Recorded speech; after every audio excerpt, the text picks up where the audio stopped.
Ok. Introdução para o Tânia. Pronto? Yala. O Tânia, ele foi compilado, foi escrito pelo Alter Rebbe, ele viveu mais ou menos mais de 200 anos atrás. Ele é o terceiro, na verdade, terceira geração, a partir do momento que começou o Hassidismo. Então, uma pequena, rápida introdução. O Baal Shem Tov, 300 anos atrás, ele começou o movimento hassídico. Não vou agora entrar nos detalhes, tem bastante coisa a respeito. O sucessor dele foi o Magid de Mezrich, e o Magid de Mezrich, Abidov Ber, ele tinha vários alunos, e cada um deles se tornou uma dinastia de Hassidismo. Das várias conhecidas, você já foi para Israel, você já deve ter visto, né, as várias cores que tem lá, você anda em Jerusalém, cores de meia, cores de chapéu, cor de capote, etc. Então, essas são as várias linhas racídicas, que todas elas são provenientes dos diversos alunos do Magid Mezrich, e o aluno mais jovem do Magid Mezrich, ele era o Rabi Shneur Zalman de Liadi. Shneur, o nome dele tem a ver com a essência dele, Shneur, duas luzes, porque ele tinha uma capacidade extraordinária, que inclui, usar o termo da psicologia moderna, o lado direito do cérebro e o lado esquerdo do cérebro. Digamos assim, a parte criativa e a parte mais lógica, matemática. Então, ele, por um lado, normalmente quando se encontra uma pessoa mística, ele se foca mais na mística e não no esqueleto, não nas leis. Ele compilou o livro Shulchan Aruch Harav, que ele constitui as leis, que é uma estrutura, um esqueleto extremamente metódico, podemos dizer assim, estruturado, leis, que para você poder escrever um livro desses, qualquer livro de Alahá, muito mais um livro desse gabarito, tem que ser uma pessoa extremamente com um cérebro lógico, e ao mesmo tempo ele é um mestre na parte mística. Então, como funciona isso? Então, justamente a grande novidade desse livro Tânia, a proposta dele é trazer a lógica, trazer esse pensamento extremamente quadrado, fórmulas perfeitas, matemáticas, vamos chamar assim, e aplicar isso na mística. Ou seja, ao contrário, pegar a mística e aplicar os conceitos místicos numa maneira que ela possa estar estruturalmente organizada e de uma maneira completamente lógica. Então, o Alter Rebbe, na verdade, ele fez uma mudança aparente, radical, dos seus antecessores. O Baal Shem Tov, ele, se você quiser ilustrar, ele lembra muito mais, se a gente for olhar a turma, agora está chegando Lag BaOmer, as pessoas dançando, cantando, pulando, um pequeno ensinamento, uma pequena história, os milagres, era uma coisa muito mais assim, sentimental. E quando chegou 2 gerações depois, o Alter Rebbe, que ele é originário da Lituânia, a Lituânia era o centro, ele era contemporâneo do Gaon de Vilna, o centro dos estudos do Talmud, e ele, de repente, ele chega para, com essa cabeça lituana, digamos assim, e aplicar esses ensinamentos, né, dentro dessa estrutura, isso foi uma revolução muito grande. E os próprios alunos, colegas dele, muitos deles estranharam e foram contra ele, porque era uma coisa muito esquisita. Parecia até que ele estava indo se distanciando do caminho que o Baal Shem Tov iniciou. Mas se provou realmente que esse estudo ele era essencial para a continuidade da evolução dessa gema, que é a Hassidut, porque se você fica apenas no espírito, apenas na emoção, isso tem um impacto muito grande, que foi o que o Baal Shem Tov ele fez, mas ele não necessariamente é duradouro. Por isso é importante essa fusão entre a lógica e a emoção. E essa é a proposta do livro dele. Trazer realmente o intelecto para as emoções. Então, quando você falou que a tua ideia é realmente se transformar como pessoa, transformar as midot, tem 2 formas. Tem a forma curta que é longa e longa que é curta. Logo você vai ver essa linguagem logo no início do Tânia. A forma curta é você estudar livros que eles te incentivam a domar o seu instinto de uma maneira prática. Então, digamos assim, você tem uma tendência para falar mal dos outros, então você vai passar agora a estudar 1 mês o livro de Shmirat HaLashon. E que funciona, e é fantástico. Ele vai te mostrar como é importante a gente cuidar da nossa língua, como é importante, quão grave é a gente falar da vida dos outros, e você estuda e você lidou com um sintoma. Agora, se você quiser lidar com a origem da doença, você precisa entender quem sou eu, quem é o outro, da onde vêm esses instintos, e como eu posso me entender melhor para aí sim conseguir aplicar os ensinamentos profundos da Kabbalah no meu dia a dia. Então, essa é a proposta dele, lidar com a origem dos nossos, digamos assim, dos nossos instintos e a gente aprender literalmente a domar eles. Esse estudo agora, por que eu sou fascinado pelo Tânia? O Tânia é um livro que me transformou. E continua me transformando. Eu estudo Tânia todos os dias, e quando eu tenho um tempo livre que falo, agora eu quero estudar alguma coisa profunda, normalmente eu vou para o próprio livro Tânia. Por quê? Porque esse é um livro que não é em todos os capítulos que eu consigo, mas muitos dos capítulos eu consigo literalmente aplicar ele no meu dia a dia, sem muito esforço. Simplesmente você estudando certos conceitos, isso muda a maneira que você pensa e, claro, a gente tem o livre-arbítrio de fazer ou não, mas ajuda realmente a gente se controlar na raiva, na alegria, na felicidade de forma geral, nos nossos desejos, nos nossos impulsos. Toda vez que eu tenho vontade, né, de expressar minha raiva, eu lembro do Tânia. Quase toda vez. Não quer dizer que sempre eu consigo controlar, mas o conceito está lá. Toda vez que eu tenho um impulso, naturalmente, não vou dizer que é sempre, mas o meu Yetzer Tov, o que ele vai usar como arma, é um dos conceitos do Tânia. Tristeza é um dos conceitos do Tânia. Concentração e assim por diante. Todos esses conceitos, para mim, na minha vida, são ferramentas que eu aplico elas no dia a dia. Elas estão aqui à minha disposição. Então, por isso, para mim, é um livro que realmente me transforma e eu queria, Bezrat Hashem, compartilhar com você essa experiência. E, normalmente, quando a gente faz um shiurim, assim, a gente escuta na internet, é uma coisa assim mais por cima. Agora que a gente tem esse tempo, Bezrat Hashem, a gente vai tentar cada semana pegar o livro afinco, pegar ele palavra por palavra, ler dentro, para a gente poder realmente, Bezrat Hashem, trazer isso para o nosso dia a dia. Então, o Alter Rebbe, ele tem lá uma frase, que é uma frase muito corajosa, que ele fala o seguinte: esse livro vai responder para você todas as perguntas. Não perguntas alárricas, mas todas as perguntas que um judeu, no seu caminho de Torá e mitzvot, onde ele tenha dificuldades de aplicar as mitzvot para o seu dia a dia, aqui você vai encontrar todas as respostas. Ou seja, não vai estar escrito nesse livro o que pode e o que não pode, mas como fazer. Então, a gente sabe, a tradição judaica sempre se foi passada do livro junto com o mestre. Qual que é o papel do mestre? O mestre, ele faz, na verdade, a aplicação do livro para a prática. Você pegar e ler o Código de Leis, você pegar e ler a Torá em si, você não vai saber como aplicar isso. Então, você precisa da tradição, você precisa assistir o teu professor, os teus pais fazendo. Isso vai te facilitar para que aquilo que está escrito você possa saber aplicar isso no seu dia a dia. Então, esse é o papel dos professores. Então, teoricamente, o Alter Rebbe, ele se questiona como que eu posso chegar a escrever um livro e vai substituir esse meu papel. Ele fala, eu estou extremamente ocupado e eu não tenho tempo mais de conseguir responder para todo mundo. Então, eu vou escrever um livro que ele vai fazer esse papel, que é o papel do professor. E é uma coisa muito corajosa. Você escrever um livro que está substituindo um ser humano. Está substituindo o mestre, que é algo essencial ao judaísmo. E o que ele faz? Ele fala, eu vou escrever um livro de A a Z, entre aspas, todos os problemas que você tiver, as respostas vão estar lá. Então, pergunta, como você cria essa substituição de um ser humano por um livro? E número 2, como você pode ter a coragem de escrever na introdução de um livro, aqui você tem todas as respostas. Que livro no mundo vai ter todas as respostas? Então, aqui tem a chave para a linda colocação do Alter Rebbe, que é a seguinte, a chave é a seguinte: se eu tenho várias respostas, eu preciso de vários livros. Mas se eu encontro uma resposta que responde tudo, eu posso ter um único livro. E essa é a proposta dele.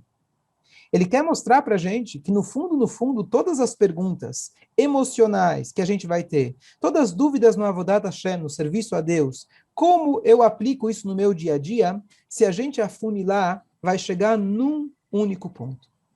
E o ponto é, quem sou eu? Fazer um paralelo. Tem um filme, eu assisti faz muitos anos atrás, a gente mostrou aqui na sinagoga, o filme se chama, talvez se eu te contar você vai me lembrar o nome exato, mas o livro é um vídeo, tem quem foi feito por evangélicos, são crentes, mas não é origem judaica, mas lá a mensagem do filme é muito interessante. Lá eles juntam lá, o filme ele mostra como se fosse que tinha um terrorista que ele ia explodir acho que a Casa Branca ele ia explodir. E aí eles têm que qual seria a maneira de prevenir que ele acionasse a bomba? Então ele era um cara revoltado com a vida, revoltado com os valores do mundo. Então eles tinham que juntar as pessoas mais inteligentes dos Estados Unidos, com maiores QI, que eles iriam se juntar numa sala, conversar com esse terrorista via videoconferência. E se eles conseguissem responder o enigma do mundo, satisfazer as questões dele, então ele iria tirar a bomba. Ou eles deveriam descobrir a senha da bomba para desativar ela. E, na verdade, então, o filme inteiro se trata desse diálogo que ele começa a colocar, por exemplo, poxa, para que eu preciso de uma impressora? A impressora eles fazem para quebrar, para que eu tenha que comprar mais. E começa a mostrar os vários problemas do mundo, como as pessoas, os políticos, eles influenciam todo mundo, e como tudo é corrupto, e como as pessoas são más, e como as pessoas são egoístas, etc, etc, etc. E no final do filme, quando eles começam a se questionar, se questionar, ele descobre de que a senha para desarmar a bomba era quem sou eu. E ele te leva, vale a pena até assistir, ele te leva nesse pensamento que no fundo, Como chama esse filme? eu vou ter, será que Deus existe? Alguma coisa assim. Eu vou procurar e te mando depois. Mas no fundo, o que ele está dizendo? Que se eu tenho problema de dinheiro, se eu tenho problema de ego, se eu tenho problema com as pessoas e com a indústria, e como o mundo está levando a gente a um caos, no fundo, a gente tende a culpar os políticos, a gente tende a culpar os outros, e no fundo, o que eu preciso me perguntar é, quem sou eu? Qual é a minha missão? Se eu resolver o eu, todo o resto vai se enquadrar também. Ah, Concorda? A mensagem tem sentido? Ou seja, se você colocar, vamos dizer assim, um óculos para se enxergar dentro do contexto, a partir do momento que você colocou um óculos saudável, tudo vai se enquadrar, tudo vai cair, tudo vai encaixar dentro desse enorme quebra-cabeça que é o universo que a gente vive. sim, lógico, a cabeça positiva, né? Essa galera negativa aí. Isso dito, vamos pegar agora então, eu vou compartilhar aqui a tela. Tá. Então aqui a gente está, essa aqui se chama Daf Ashar, é a página de apresentação. E essa página já diz muito sobre o livro que a gente vai estudar. Sefer Likutei Amarim, o livro chamado Likutei Amarim. Likut, em hebraico, é uma junção, certo? Uma coletânea de discursos. Ou seja, na humildade dele, ele escreve, que não estou aqui escrevendo nenhuma novidade, que na essência a Torá nunca é novidade, tudo foi dado por Moshe. Mas ele está, assim, humildemente dizendo que aqui eu só estou compilando o que eu aprendi dos meus mestres. Helek Rishon, a primeira sessão. Essa sessão ela é composta de 53 capítulos, e ela, na verdade, vai dar para a gente um mapa da nossa alma. E depois tem mais quatro sessões do Tânia lá para frente. E esse livro se chama Nikra Beshem Sefer Shel Beinonim, o livro dos intermediários. Vamos entender depois por quê. Meducat Mipisfarim Mipisofrim, ele é uma coletânea de livros e autores, Kedoshei Elion, sagrados, Nishmatan Eden, que as suas almas estejam em bom lugar. Meiusad, esse livro, ele é o yesod dele, a base, o alicerce dele, é Alapasuk, Kikarov Eilecha Hadavar Meod, Beficha Uvilvavcha Lasotó. No final da vida de Moshe Rabbeinu, na penúltima parashá da Torá, ele fala para a gente, olha, Loba Shamaim Hi, a Torá não está nos céus, vocês acham que é difícil, vocês acham que é inalcançável? Ele fala, não, muito pelo contrário. Tudo isso que eu ensinei vocês, Karov Eilecha, é próximo, é acessível a você, Hadavar, a coisa, quer dizer, a Torá, Meod, muito, muito acessível, muito próximo de você. Não pensa que é impossível cumprir. Beficha, as mitzvot que estão ligadas com a sua fala, com a sua boca, o vilvavcha, e no seu coração, lá sotó para fazer. Que isso inclui as 3 áreas da nossa vida mais importantes, que é aquilo que a gente fala, aquilo que a gente sente e aquilo que a gente faz. Então a Torá está dizendo que é próximo a você cumprir todas as mitzvot, que elas envolvem ou sua boca, ou boca e coração, e principalmente fazer. Então, todas as mitzvot, eu vou explicar para você como que é próximo para você fazer. O que significa todas as mitzvot? A Torá é a planta baixa do universo. A Torá é o guia para a nossa vida. Então, você lê a Torá, às vezes você fala, eu não consigo, não dá, não é para mim. E aqui ele fala, corajosamente, eu vou te mostrar como realmente dá para você fazer. Levaer teve explicar bem, erro karov meot, como realmente é próximo de você. Bederer, num caminho, aruká uktsará, bezer Hashem itbarach. Num caminho longo, que ele é curto. O que quer dizer um longo que é curto? Tem, às vezes, a gente quer corta caminhos. A gente toma um Tilenol para dor. É um caminho curto. Mas se você não lida com a doença, ele acaba sendo um caminho muito longo. Aqui é um caminho longo. Ele vai explicar sobre temas, às vezes, muito teóricos, mas no final das contas, esse é o caminho que realmente vai ser katsar. Esse é o caminho que realmente vai ser curto, que ele vai resolver. E aí ele fala, foi compilado pelo Abshneu Zalman de Eliade, e ele fala aqui, Nivgam Ziyah, que a sua alma seja elevada. Ok. Então aqui nós temos a introdução. Alguma dúvida? A introdução aqui ela é comprida. Eu vou só falar de forma geral para a gente começar o primeiro capítulo. A introdução, ele faz aquela questão que eu fiz no início, como posso eu substituir um livro em vez de uma pessoa? Então ele fala, primeiro, está muito difícil de receber todo mundo. Segundo, esse livro foi feito para pessoas que me conhecem. Número 3, se você não consegue extrair os ensinamentos direto desse livro sozinho, você deve recorrer a alguém que conhece bem os estudos, os ensinamentos, para ele poder te mostrar o link do que esse livro está te mostrando, de como você deve agir. Então, em relação ao conceito do livro, a gente não perdeu, porque ele fala para você sempre recorrer a um mestre. Eu não estou vivo para sempre, não estou em todos os lugares e não sou capaz de receber todo mundo. Então, recorra a um mestre que conhece esse livro. Então, ele continua dentro da tradição. E ele fala quem me conhece. E os Hassidim sempre interpretaram o que quer dizer quem conhece o Rebbe. Você passa a conhecer ele através de conhecer os ensinamentos dele. E a ideia é justamente a gente, agora, como a gente tem o acesso à origem, a gente poder estudar e Bezrat Hashem, nós juntos conseguimos aplicar ele na prática. Ok? Tem muita história a respeito do Tânia, muitos dados, fatos históricos, mas eu queria diretamente começar com você. Tudo bem? Claro. Perfeito. Ok.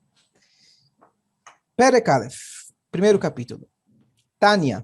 E aqui esse é o apelido do livro, que é Tânia. A palavra Tânia significa estudamos. Quando o Talmud ele traz uma referência de uma braita que se chama, que é um trecho, uma parte da Torá oral, ele se refere a isso começando com essa palavra, Tânia. Estudamos. Besof Perek Gimel de Nidá.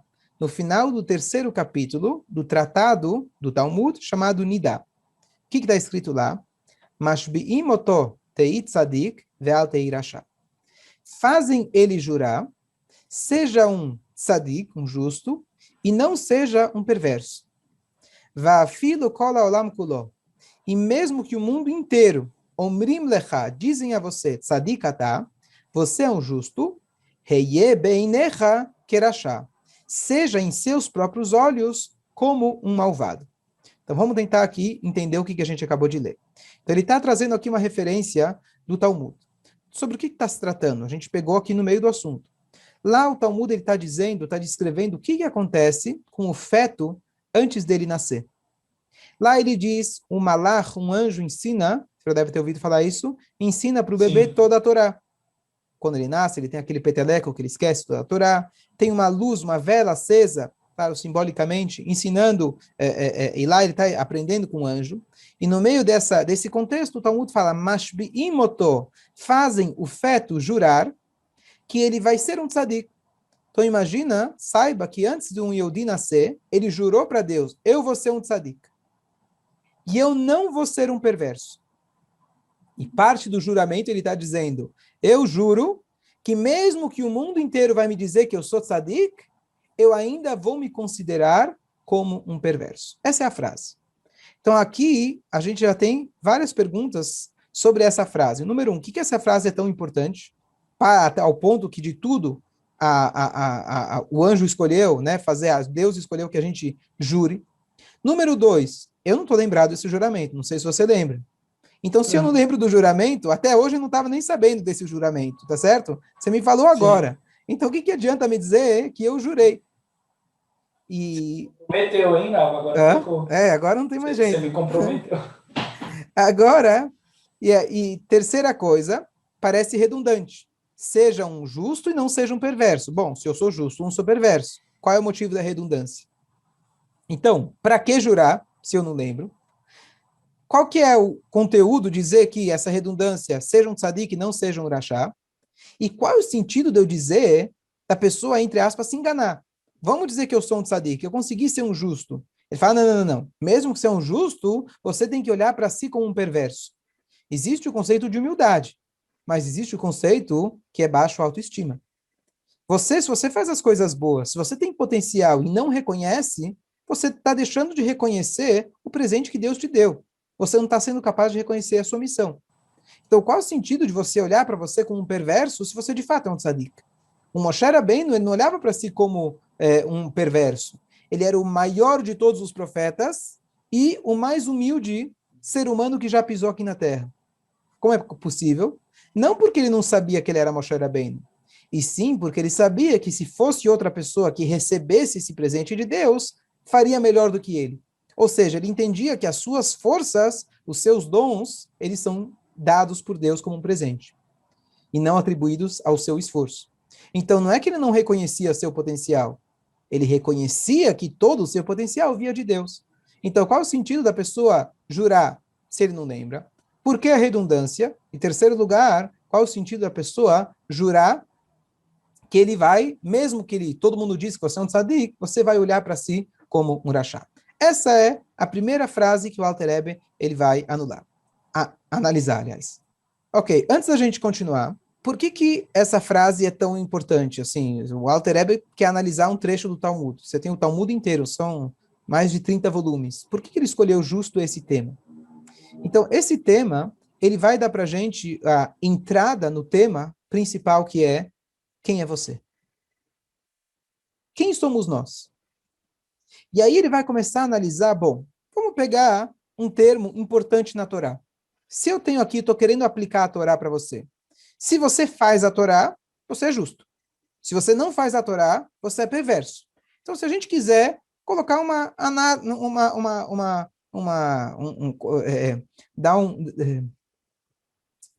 entender os sintomas do paciente e entender qual que é a doença dele, qual que é a situação dele.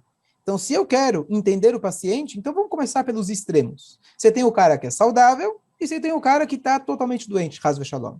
E aí ele pegou um trecho que ele justamente trata de uma pessoa que é 100% tzadi, uma pessoa que é 100% rachá, e aí com essa frase, fazendo as perguntas, e é tipicamente isso talmúdico, você pega uma frase, faz 10 perguntas, e aí depois você começa a entender sobre o que realmente a gente está falando. Então ele vai responder essa pergunta, na verdade, daqui 10 capítulos.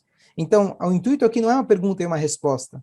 A pergunta, na verdade, é uma maneira talmúdica, uma maneira judaica, né? Sempre com uma pergunta, da gente introduzir o assunto. Então, assim funciona a Torá. Ele falou, fazem jurar que você vai ser tzadik, não vai ser achá. Opa. Quem é tzadik? O que é tzadik? O que é rachá? Qual é o meu propósito aqui na Terra? Será que o meu propósito é realmente ser uma pessoa 100%? Será que Deus espera de mim que eu nunca vou errar?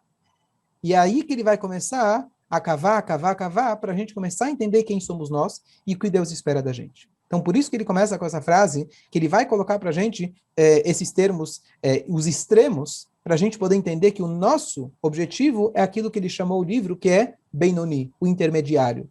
O nosso objetivo não é nem o rachá e nem o tzadik. Esse livro vai te explicar como você encontrar o caminho entre esses dois extremos que é dessa frase que ele acabou de começar. Então, continua aqui o Tânia para a gente. Ele vai fazer agora as perguntas que eu já introduzi. Precisamos entender. Está escrito na Ética dos Pais, segundo capítulo, não seja um perverso perante você mesmo. A pessoa não tem que se enxergar como perverso, não é saudável.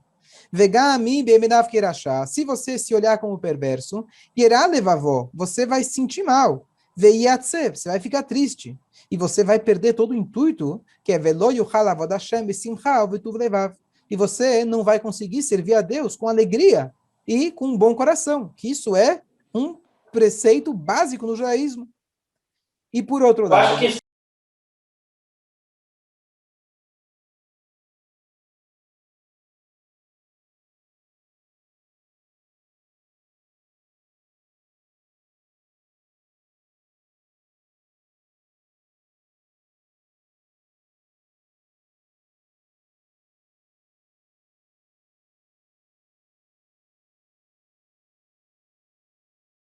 Já adiantando o que ele vai falar daqui 10 capítulos ou mais, que ele vai dizer que não é rachá, é querachá, como um rachá. A pessoa não deve olhar para si como um perverso. Então, pelo menos a gente termina esse estudo de hoje sem sair daqui pensando que você tem que olhar como perverso. É como um perverso ou não, ou seja, não literalmente, porque isso realmente vai deteriorar o teu serviço a Deus. Então, se você for interpretar essa frase literalmente, tá bom, eu sou perverso. Então, eu vou me acostumar com o conceito e falar, bom, sou perverso mesmo, sou perverso mesmo. Se não vai eu vou me tornar insensível a essa frase, o que vai acontecer? A pessoa pode acabar chegando numa fraqueza, Deus me livre. Então, se a pessoa se torna insensível ao fato que ele é perverso, isso vai levar ele a falar, bom, já que não sou mesmo, então deixa a vida rolar do jeito que for. Então, essa é a primeira pergunta que ele faz, e a gente vai continuar, se Deus quiser, na próxima, o